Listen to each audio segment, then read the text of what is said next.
This is Mike Shaw with SilkWeb. We are an instructional design company based in sunny Scottsdale, Arizona. In this series of videos, we are going to show you how to get your instructor-led materials online quickly and how to create a high-quality course.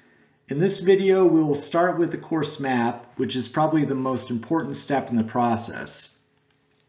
The course map will help you formulate your course. On silkweb.com, we provide a number of course map templates that are free to use.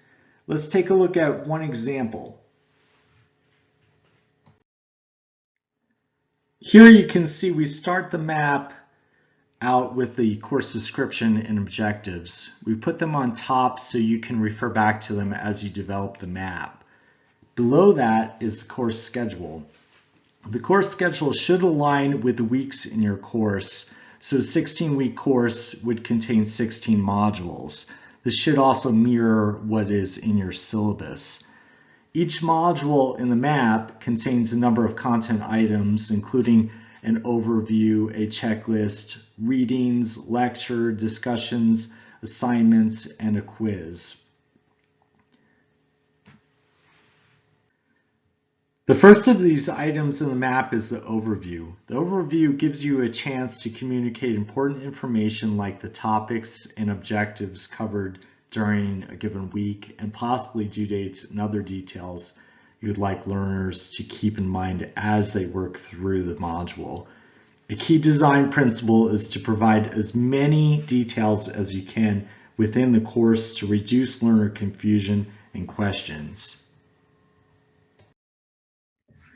The module checklist lists the resources learners will need and the activities and assignments that must be completed during a given module. Scrolling down, we see the reading assignments. Here you want to call out the resources and chapters and pages to read. You can also include URLs and files in this area. Scrolling down, we see the module lecture.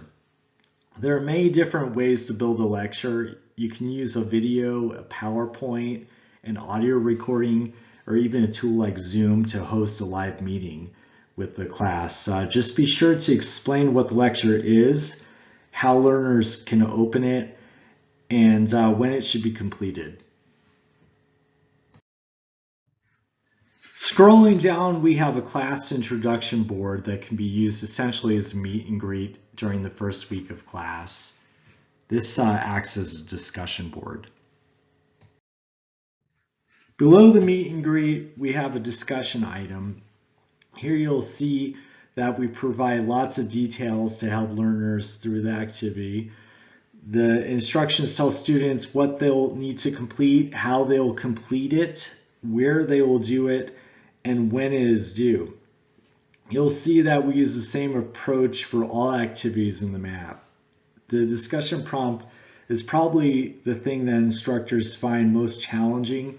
You don't want to use a question that provides a hard answer, but rather a prompt that initiates a class discussion. The discussions are typically threaded to allow for this conversational approach.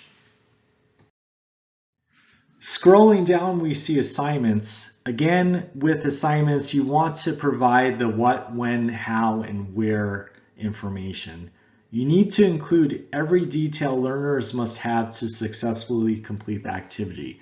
You may also want to include a rubric with the assignment, and on silkweb.com we have several rubrics available. Scrolling down on the document further, we come to the assessments. Now, assessments can include multiple choice, true, false, fill in the blank, or even short answer and essay questions. You can create the questions inside Canvas or upload Canvas-ready test banks, which are often provided by the publishers when you adopt a book. As with everything, you want to include very detailed instructions. Those are the basic elements that you want to include in each week of your course.